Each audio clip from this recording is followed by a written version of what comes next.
What is taught is partially irrelevant. We should be teaching personal finance. We should be teaching entrepreneurship. Entrepreneurship really is the job of the future.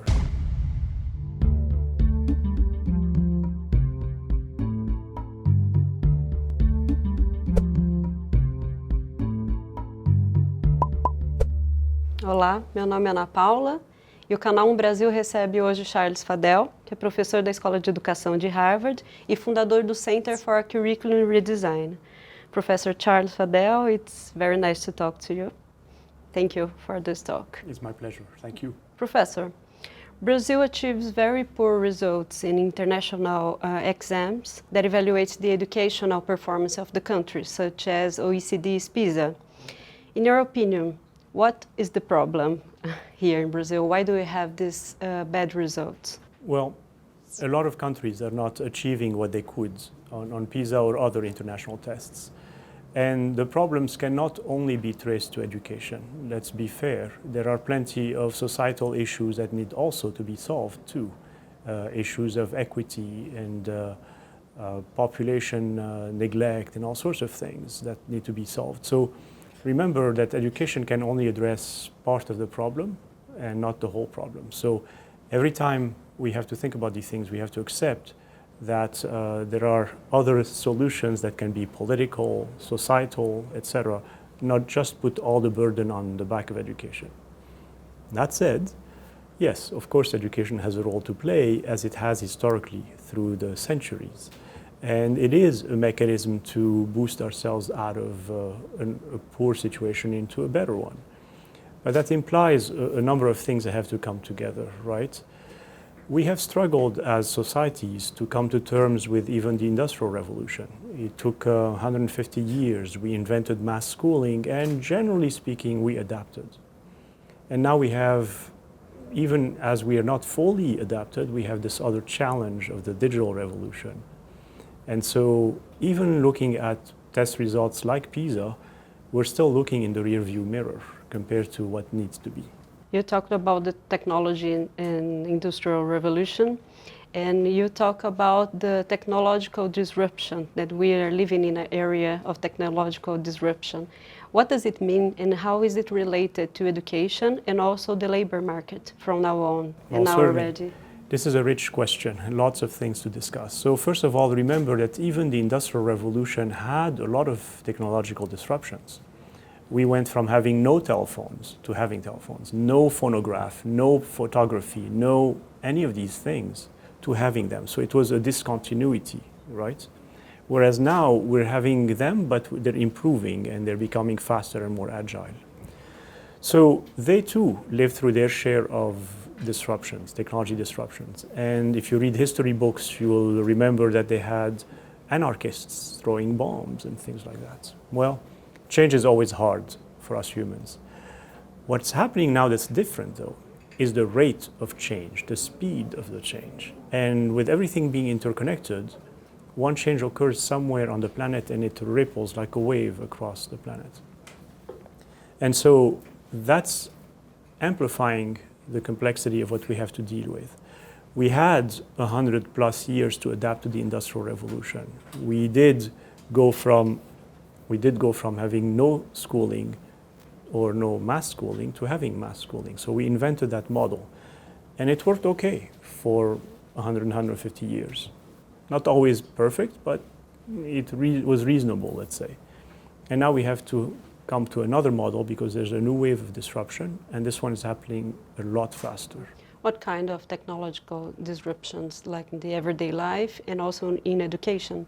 Completely. So remember that only a decade ago, there was no smartphone. Only a decade ago.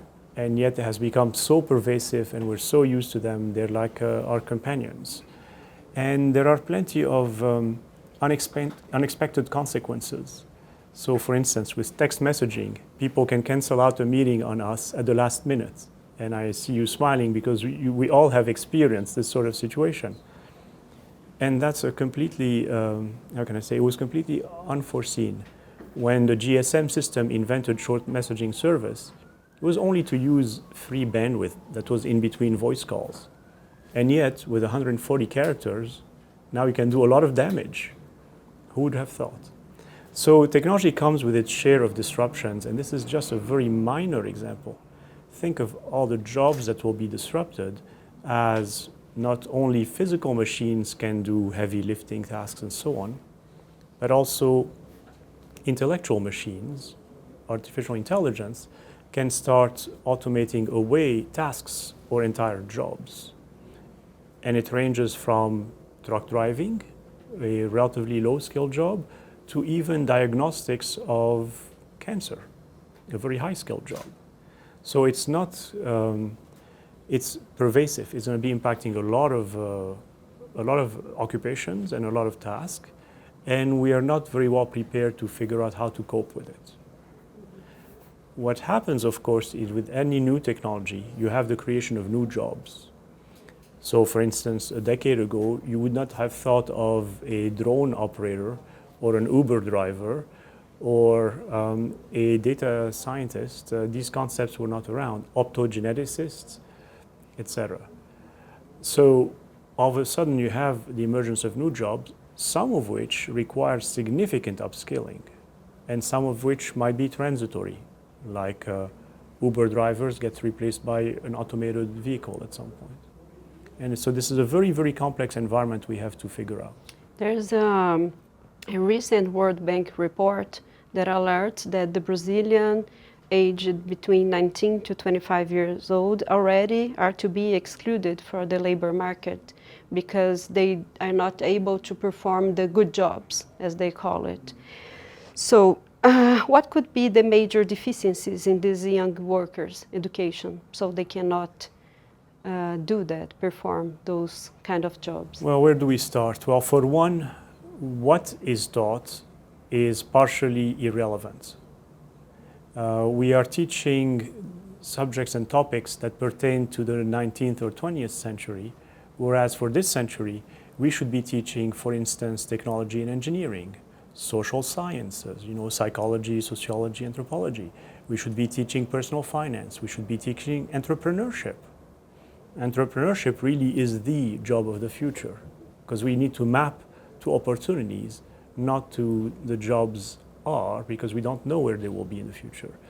So all these things need to be taught, and it's not to say that we don't need to learn also language like Portuguese or math and so on, but we need to have time to learn modern disciplines, number one. Number two, that also means we have to create time and space. So we have to have the courage to go back and carefully cut out the old areas within these traditional disciplines. Now that we have done this, now we have to make sure that we teach not just knowledge, but also skills and character and meta-learning. So what do I mean by that? Skills is how you use your knowledge. Knowledge would remain very inert if we didn't have skills. So we have to learn how to be creative and collaborative and communicative and think critically. Think, just in the age of fake news and so on, how important critical thinking has become. But that's not sufficient. As we have all learned from our lives, that's not enough. We also need to learn how to behave and engage in the world. That's our character. So behaving and engaging in the world means being mindful, being curious, being courageous, resilient, ethical, and be a leader. And this is really the crux of it all. It's how we behave and engage. All of these parameters are important. But lastly, and most importantly, if we don't know what we're going to need in the future, it's absolutely necessary to have an ability to adapt, reflect, and adapt constantly. That's what's called meta-learning. And it means two things. It means metacognition, the ability to reflect on your actions. And it also implies a growth mindset, which means I believe that I can become better. I believe that I can learn by myself, learn how to learn. And as things change over my life, I will constantly learn new things. So I'm going to leave you with an analogy. The Swiss Army knife, right? It has all sorts of tools. It may not necessarily be the best knife or the best can opener or bottle opener, but it's good enough. And if the situation requires that we sharpen the tool and make it better, then we can do that. So we're really looking at an education that would be like a T-shaped person, right? Broad in its capabilities. So you can do math and science, you can do humanities, you can do arts, and also deep. You can specialize in one thing, but as time goes on, you specialize in a new one. As your old job disappears, your old task disappears, you specialize in a new one. So it goes from T to M, you see like that. So in so many ways, we're talking about creating Renaissance humans. 1 billion Renaissance humans. That's what is going to be the challenge, going from a very specialized, very narrow education to a very broad and deep education simultaneously and at scale. You just talked a little about the 4 dimensions, because your most recent book is called 4-Dimensional Education. Could you please explain us the 4 dimensions and what they mean in the context and together? Sure. And so, in essence, it's trying to make sense of all the requests that governments are getting, right? One day they get the demand of, well, we need to teach for creativity, or we need to teach entrepreneurship, or we teach this, that. They have no easy way to make sense of it all. So we wanted to provide a framework that was easy to understand, that was compact, few parameters, but at the same time was as complete as possible, that was globally relevant. In this case, now it's available in 16 languages, and that is actionable, so that people know how to do these things, how to embed them in the system of education. And so that's why these 4 dimensions: knowledge, which we're all familiar with; skills, which we use all the time; character, which we also use all the time; and meta-learning, which we really need to develop a lot more in an era that requires learning how to learn, adaptation, and reflection. And you gave this talk this morning here in São Paulo for education, people that work with education, and you mentioned the Brazilian BNCC. So how do you see these 4 dimensions in the Brazilian BNCC, if they are there or they could be worked together? They are absolutely there, and I'm very happy to see what the BNCC has done. It has come up with, let's say, 10 major statements, almost philosophical statements about where education in Brazil should go to. What should we be learning? Each one of them, of course, is full of meaning, has a lot of different competencies inside each sentence. And so it's relatively easy to unpack each one of them and characterize them by the various competencies of the CCR framework. We've done that. And by the way, every country has that sort of situation where the requirements at the political level are very sophisticated, but they're not easy to translate down into what should I do as a teacher in my classroom. And so that's the translation layer we're providing. Finland is the same. I can show you the same kind of mapping we've done. It's not just Brazil, it's pretty much every country. But it's really good news that Brazil would have even come up with this, because now it sets a bar higher for the country. It unifies the direction. And in a sense, if we want to use a metaphor, it's putting more wood behind the arrow. So it has a better chance of going far. You said something about the implementation. And how would be the best way to articulate the 4 dimensions and the skills and the personal character dimensions in the classroom level? I mean, you have the subjects, the disciplines, and you have the skills to be worked. Does everybody need to work with all the skills? How would it be done? First of all, not every discipline needs to develop every single one of these competencies. Some of them are more appropriate than others. For instance, you should not be expecting that mathematics is going to teach you much courage. To experience courage means you have to do a 1-week camp in the Amazon and learn how to survive or something. That really builds your physical courage or your moral courage, standing up to bullying. That's what builds courage, not necessarily a discipline like mathematics. So you have to first map which discipline should be doing what in an appropriate way. Sure, if you give enough time for everybody, everybody could do everything, I guess, but it's a very inefficient way of use of time. So we do expect, on the other hand, that mathematics would be teaching, say, critical thinking, right? And so we would expect that out of mathematics. We'd expect resilience. You know, it's okay to try hard. It's not an easy thing. It's okay to keep on trying. Growth mindset. Yes, I can do it. Metacognition. Is there a better way of doing these things? Can I look at myself and explore the problem? So there are several of these competencies that could be done better or worse depending on each discipline. And so once you have this mapping, now you can go to the next step and say, okay, if I'm counting on, say, history to develop critical thinking, what am I going to do in my classroom in a deliberate, comprehensive, systematic, and demonstrable way to show that I'm actually teaching critical thinking through the lens of history? And that's where every government has a large role to play, providing a lot of materials for the teacher to help them make this transition from only knowledge to knowledge with the competencies embedded. And that also means a very significant transition period where the teachers are supported by their governments and by foundations and so on to learn how to do all these things and revalorize this profession that's so critical. I mean, they are on the front lines of this change. We already have the Brazilian BNCC to be implemented, and considering that most of the Brazilian teachers are not ready for that, do you think, is it possible to develop these competences together on teachers and students all at the same time?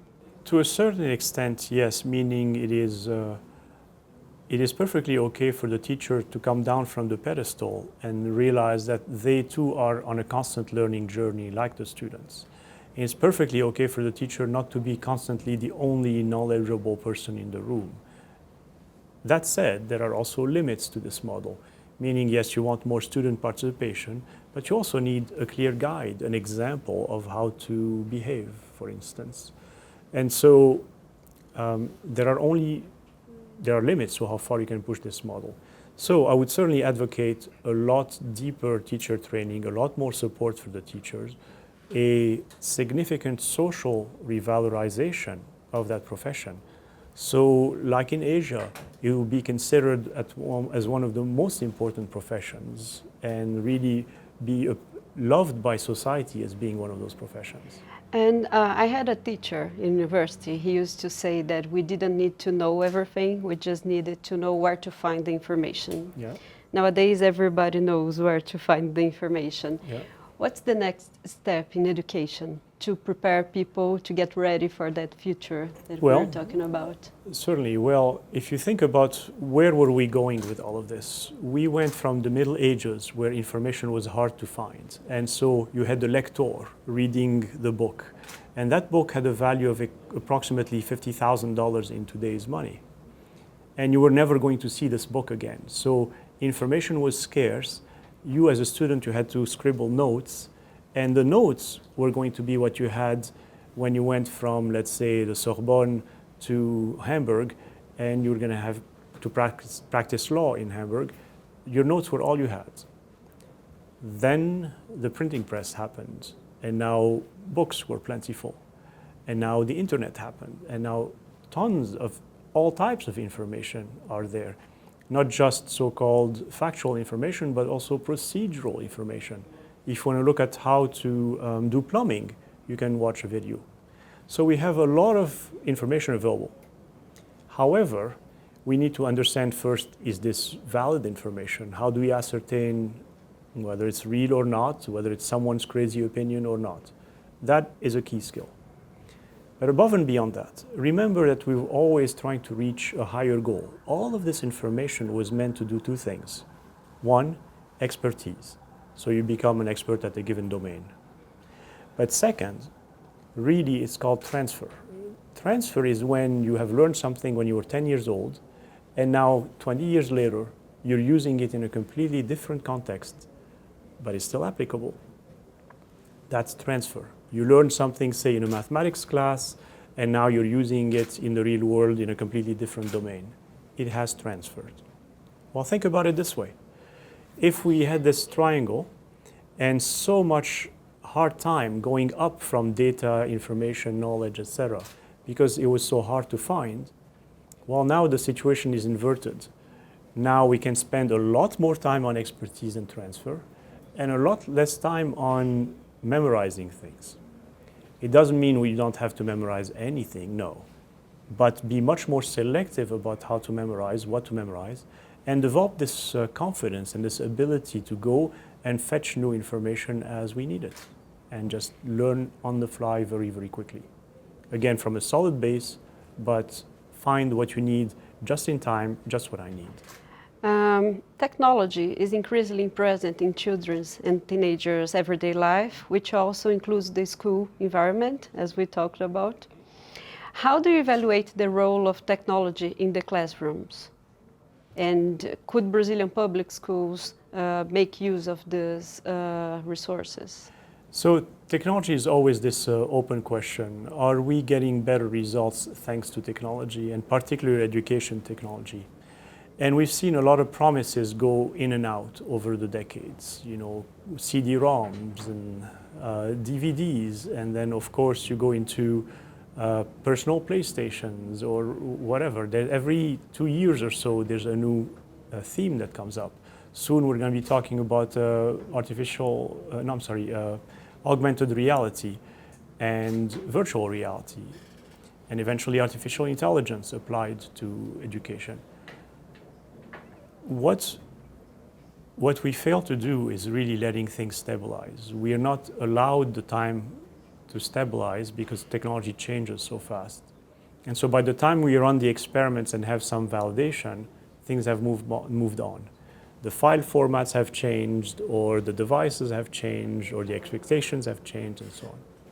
So it's a very, very complex question. I'm not exactly sure how we're going to continue handling this.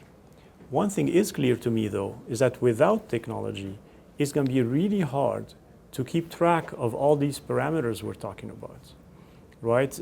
Can a teacher keep track of 30 students and where they stand on all these 12 competencies by grade level, by tier of performance, and mix all of this with the knowledge domain? It seems very, very hard to do.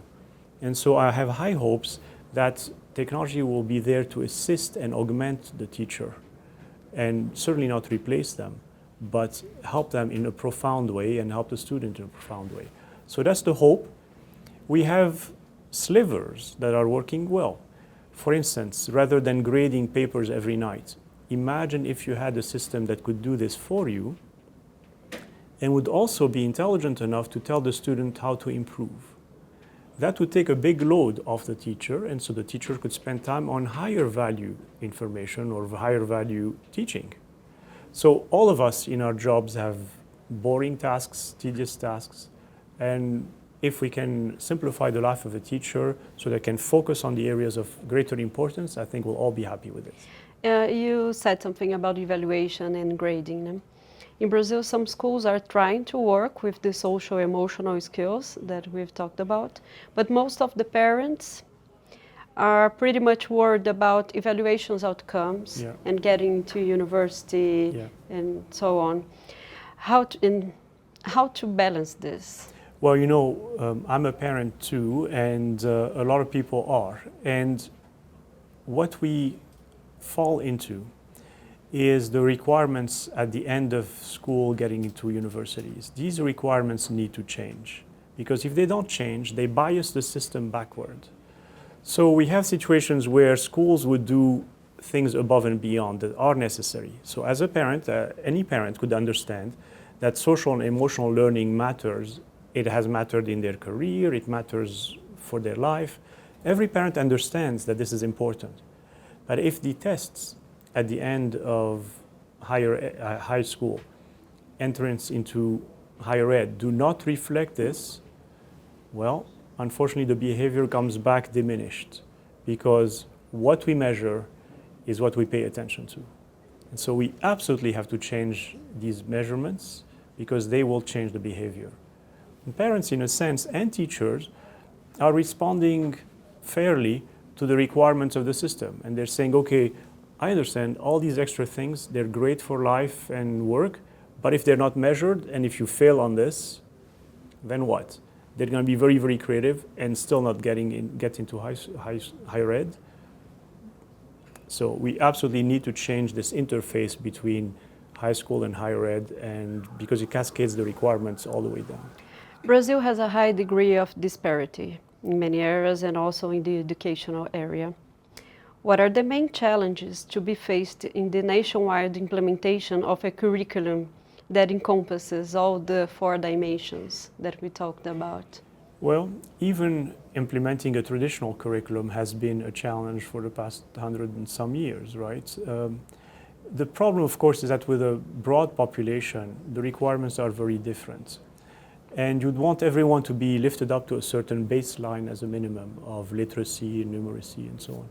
And above and beyond that, adapt to the local conditions and just work with what's necessary locally.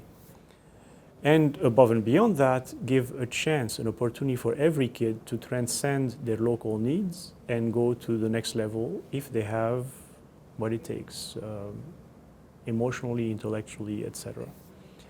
So that is a challenge. That is not something that can be solved easily. Not everything has to be put on the back of education, as I was saying earlier. There are also political situations that need to be solved.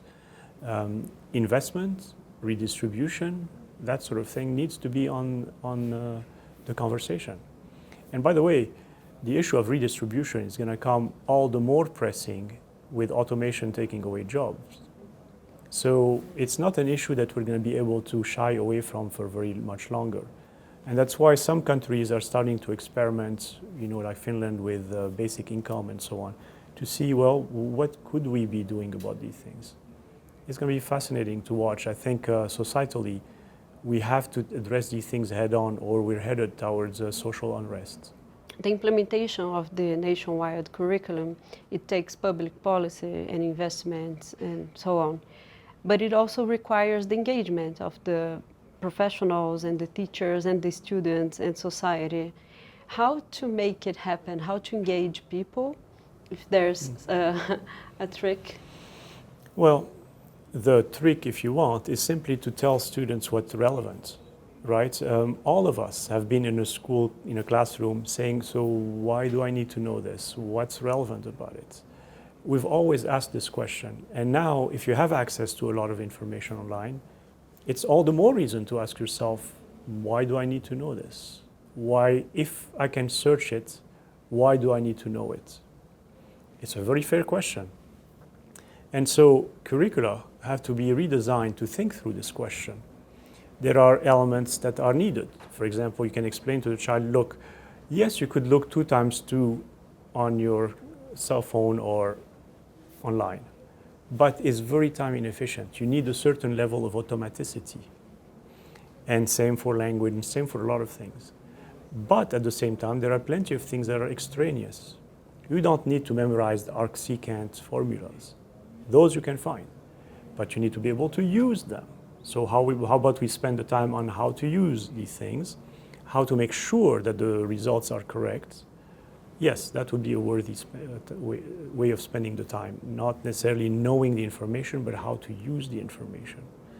So it requires us that we rethink what we teach, and if we do that, then the students will see the relevance, and particularly if it's articulated well, they will see the relevance in everything they're learning, and that will create some form of motivation. Our final question. How do you see a good school in the future? What would be a good school now and for the future as well?